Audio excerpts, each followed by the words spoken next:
Okay, so this is the stage 1 pot. I think this is a 4-cupper. I think last week I said it was the small one's a 2-cupper.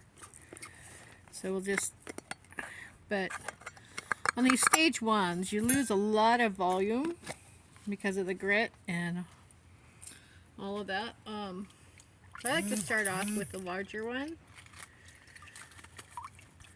and then I can move it down when it's available to the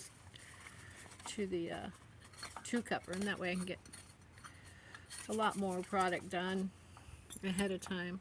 So again, I'm only down to 2 tumblers. I used to have 4, but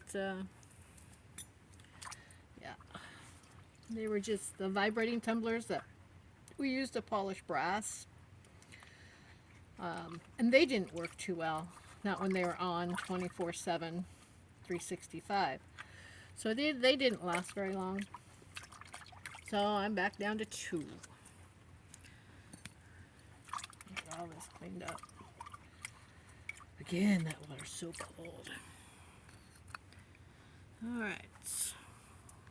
Just a slurry mess. I don't know if you can see that. And you see the slurry mess?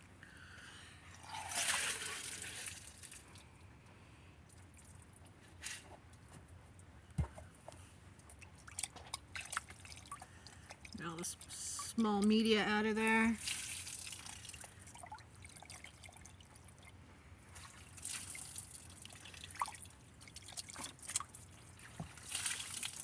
Okay, we'll clean that up here in a minute. Rinse these off.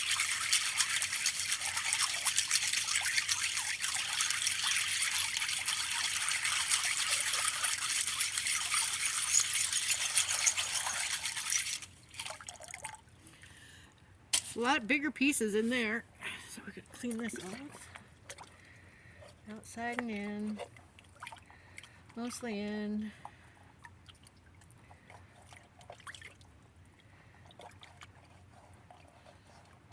And this is more fun in the summertime when you like water this cold.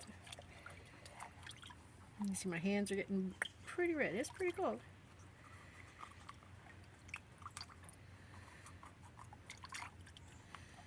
And I do have a brush to do all this on, but right now it's holding the phone, so for the camera.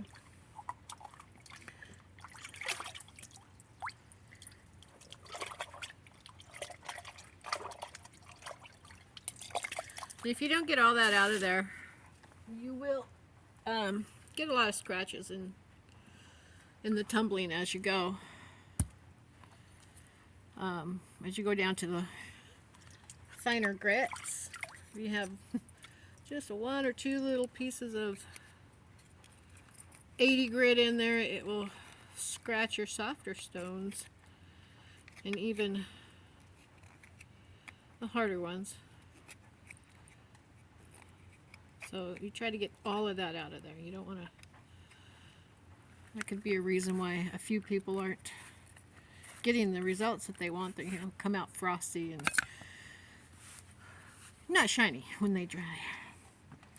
All right, so this is that other stone that I tried to make a heart or a star. Excuse me. So you can see there are difficulties. It's not quite a star, but it is kind of cool looking. I can do something with that. But that one's still not, you can see the line. See the saw mark there. That one, no. That one's not going to phase 2. So we'll look at all of these and see what they come up with. Very pretty carnelian. Yeah. I just might have to work that and use it in something else, but it's fairly large. I can slice it here. There's an inclusion here, which means a crack or a fracture. See all of those there. So I could actually probably cut it there. So we'll put that one there. This one's just not going to get soft. It's just a lot of hard quartz agate in there. Might even be a little bit of gold in there, I can see. We'll put it to stage 2. We'll leave it that rough. Some of the ooh, look at that. crazy jasper. Isn't that crazy? You know, they have Mexican lace at Jasper. This is from Nevada. If you go with the geology records and stuff like that of accretions and moving and you know, the plate tectonics, this possibly could have been in Mexico at one time. I'm not a geologist. I do like geology, but it would make sense. I mean, some people are stating, ooh, pretty. Look at that red in there. Some people are stating that, I think I'd go that one, another one, that Mount Stewart over off of in Ellensburg, that's another one. It's actually from the Bajas and how that accreted or added to the North American plate. Ooh, that one's pretty. You see the stripes in there? It's a lot of... What's this one this side look like? I can go to 2. But it was added to, that's a 1, when it was building, when the Pangea was splitting and the continents rifting. And so there's, you know, everybody's idea. See, there's that one that was kind of interesting. I said, oh, let's try that. Look at that. A lot of botryoidal marks in there.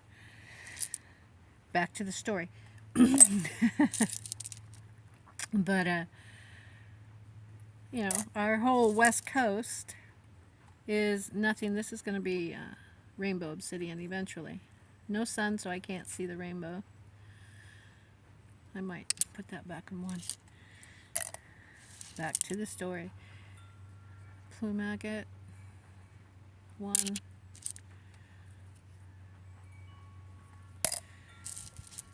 I mean, go look at Nick Zenter, Geology of Washington.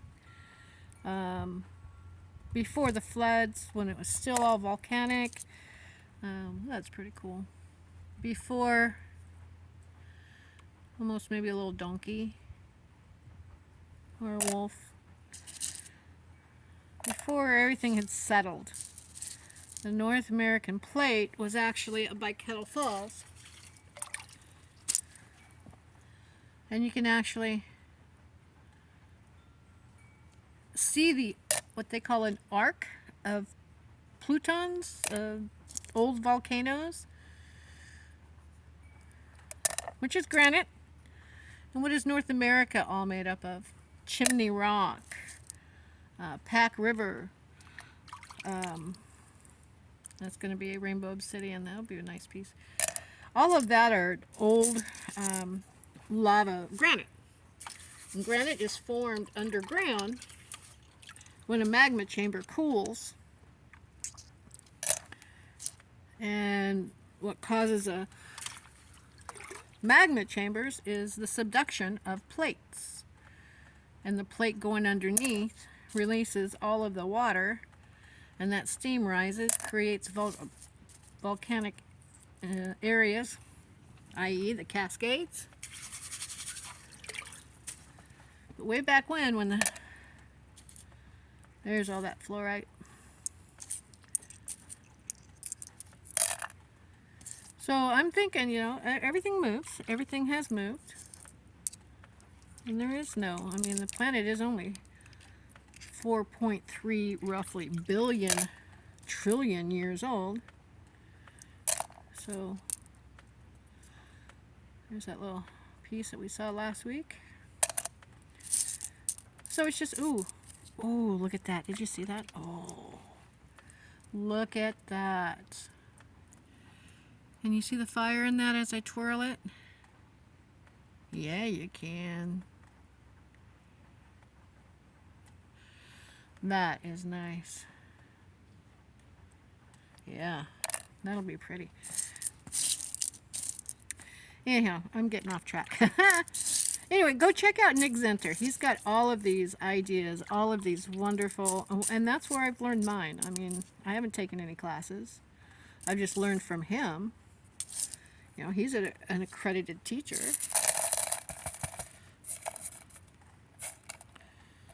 So definitely go check him out. Nick Zenter at Central Washington University in Ellensburg. He has a great way of teaching. He keeps you entertained. Definitely not boring if you like geology.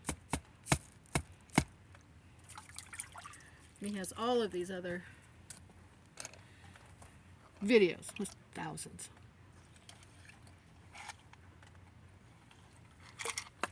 Just putting a little bit more water in so we can add. Which one was I going to leave out? This one. This carnelian. Alright, so not so much water.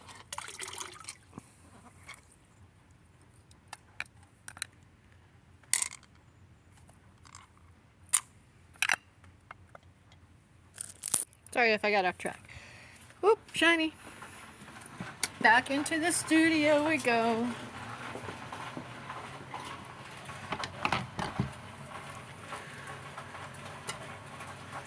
Alrighty. So you can see not much water in there. We're taking that carnelian out. Okay. And this was on stage 1. We're going to put in stage 2, 220 grit.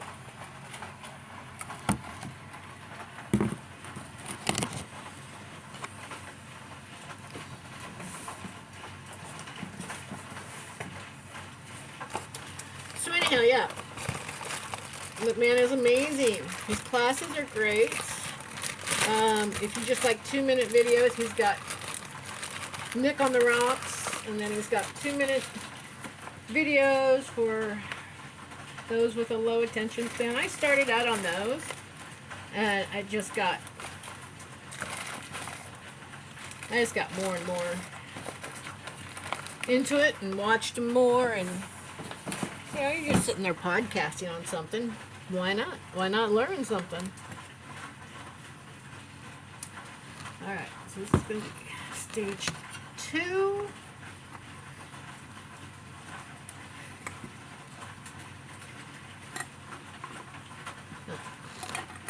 Don't forget the washer. Turn that up the right way.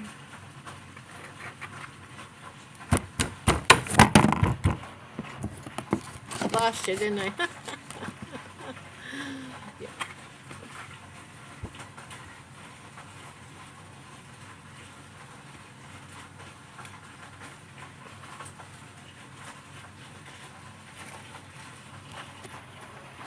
All right. Over to the tumbling area. Put that at an angle so, because when the barrels are wet, this little bar in here slips.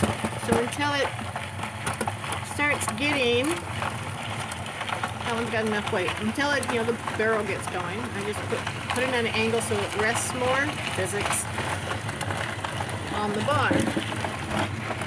Then once it gets rolling, you can set it back down.